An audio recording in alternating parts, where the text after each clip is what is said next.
insonda deydilar 3 xil do'sti bo'ladi. Bir do'sti uni joni chiqquncha, ikkinchi do'sti qabrga borguncha, uchinchi do'sti qiyomatgacha. Joni chiqquncha bo'ladigan do'sti qaysi do'st deganlarida, joni chiqquncha bo'ladigan do'st uning moli dunyosi. Chunki olamdan o'tganimizdan keyin moli dunyo bizniki emas. U endi merosxo'rlarki.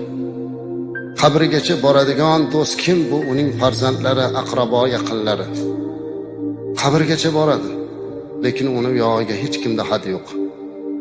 Ming yaxshi ko'rsa ham, jonim fido otam, onam desa ham, oxirgi manzili mana shu qabr, amallar sondig'i.